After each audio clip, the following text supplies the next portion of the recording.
Well, we're talking with Dr. Annabelle Charbit. She's the author of her new book, Life Lived Ridiculously. The book is a novel about a woman with OCD and what happens when she gets involved with a sociopath. So we're discussing the serious topic of OCD and what it's really like to have a sociopath in your life. The phone lines are open, 803-1520. The area code is 716. If you have questions or comments for Dr. Charbit, give us a call. Dr. Charbit, are you back? I am. Okay, great. What is the difference between obsessive disorder and addiction disorders? Okay, that's an excellent question, which a lot of people wonder, and there is a difference. Basically, with obsessive compulsive disorder, the sufferers are actually trying to deactivate the parts of their brains that are telling them that something's wrong. The error centers of their brains that are just continually active, and they're trying to deactivate those parts of their brains. Okay. The addicts, on the other hand, their aim is to turn on the rewards parts of their brain. So it's completely involved in different areas of the brain, addiction and obsessive compulsive disorder. Okay. So drugs of abuse, typically, amphetamines, cocaine, morphine, nicotine, cannabis, they're rewarding because they activate dopamine in the parts of the brain that provide you with a feeling of reward. Whereas OCD is happening in a different part of the brain, which is the orbital cortex, and they're actually that's actually involves another neurotransmitter called serotonin, and that's actually the error centers, and it's just continuously screaming, something's wrong, something's wrong, something's wrong. Right. Needs to be fixed. So it's two different motivations. The person with OCD never gets reward from performing their rituals, whereas the person who takes drugs, at least at the beginning, gets reward. Right, I understand. How common is OCD? It's actually the fourth most common neuropsychiatric illness in the U.S. Really? And about 2.5% of the population, so that's 1 in 40, will suffer from OCD. Wow. So when does it start in people? Does it start at different times or as children or, so when does it start, or can it start any time? Yeah, a lot of people will actually report that they've experienced it since childhood. Some people will say they don't even remember a time that they didn't have symptoms.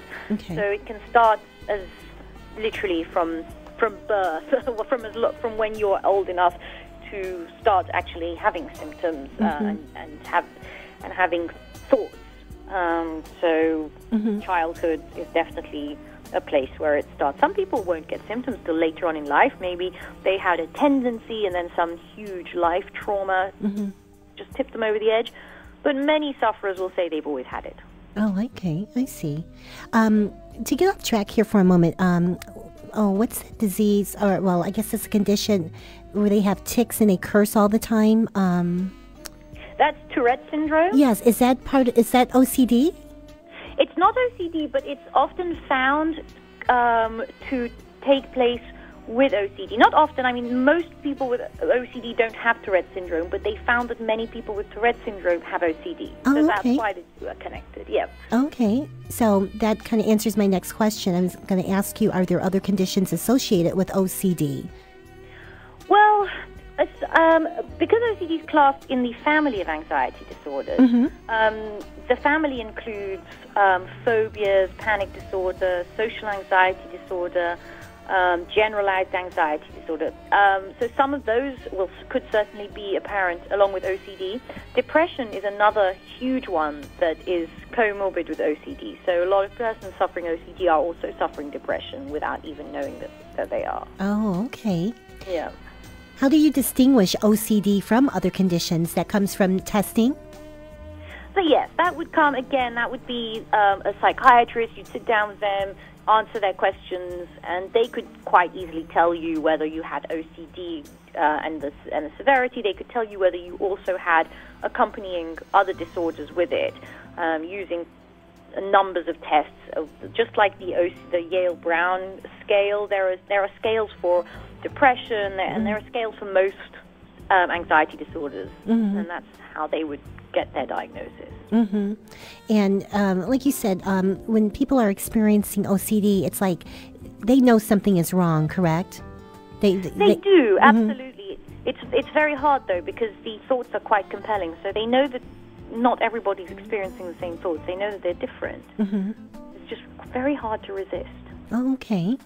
Now, how can people tell if their child has OCD? And are there, like, common OCD behaviors in children? I think with a child, it's important to be aware and watch their behavior. If they're doing repetitive things, if they're engaging in ritualistic behavior that you feel is more excessive than another child. I mean, small children love to, once they've discovered how to do something, they'll do it 100 times before they get bored. But right. If they're doing it but they're not getting pleasure or pride from it, and if you really want to, if they seem stressed and distressed, if they develop a sudden fear of something completely, like, let's take a slightly more typical thing like germs. If suddenly the child won't touch certain things in the house, and you think, well, this is definitely an anxiety disorder. Is it a phobia? Is it OCD? So you can really look out for these things. Right, okay. What should a person do if they think they do have OCD? Definitely, the first thing you want to do is get to your doctor, get a referral to a psychiatrist, because the psychiatrist is really the person who's going to diagnose you, and they're the person who's going to offer you the best treatment options. But you want the psychiatrist, the therapist is great, but they're not going to diagnose you. The psychiatrist, he's the one who will diagnose you. When we hear the word sociopath, most people think of serial killers. Although many serial killers are sociopaths, the truth of the matter is that there are far more sociopaths leading ordinary lives. And you made that point when you first started talking about the subject. And chances are that we know a sociopath, correct? Very highly likely, absolutely. So what makes a sociopath? So sociopaths, they're individuals who typically feel no remorse, no guilt, no empathy, no compassion, and no love. They have a very shallow range of emotions.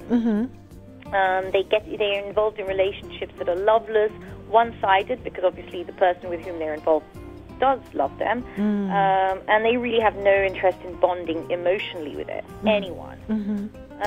They have the emotions that they do have are limited literally to anger and frustration if they do not get what they want, and extreme boredom after they have got what they want. That's it. That is the range of the sociopathic emotions. And then they move on to their next victim, huh? That's right. They're just looking. They're predators. They are predators. They're born predators, and that is their job. They will prey on individuals. It's like sometimes you hear in the news, women, they meet these different men, and they take them for all their money eventually. So that's would that be a classic example of a sociopath? Exactly. That is a classic example. Your typical con artist can be male or female, and they will seduce their prey, and they'll bleed them of their life savings, and they do not care. They don't care if the person they seduce is, maybe a single parent on low income, just scraping to get by. The sociopath doesn't care. If you're easy prey, then you're good enough for them. What's the difference between a sociopath and a psychopath? Well, actually, there is no difference. The only reason that the two terminologies exist is because the psychopath describes the sociopaths who are actually violent, so the rapists and the murderers. Oh, I see. Everyone else, yes, exactly. Okay. Everyone else is a sociopath. Oh, all right. Now, how do we spot a sociopath? Can you tell us some clues of, how we spot them? Definitely. It's actually very difficult. The main reason being that they blend very well into society. Most sociopaths have great social skills, and they're charming. So, you want to be aware of that. The main thing that should set alarm bells ringing is if somebody is very secretive, if they're hard to read, and if they repeatedly tell stories that don't stack up. If their stories don't stack up, and the more you probe, the more you ask, the less you're able to make sense of what they're saying, then your option is to you might be involved with a sociopath, so be very careful. Oh, so they lie a lot. Yeah, pathological lying, that's a big thing with them. Absolutely. Okay. Well, yeah. Dr. Charbit, we're going to take our final break now and continue our discussion when we come back, okay?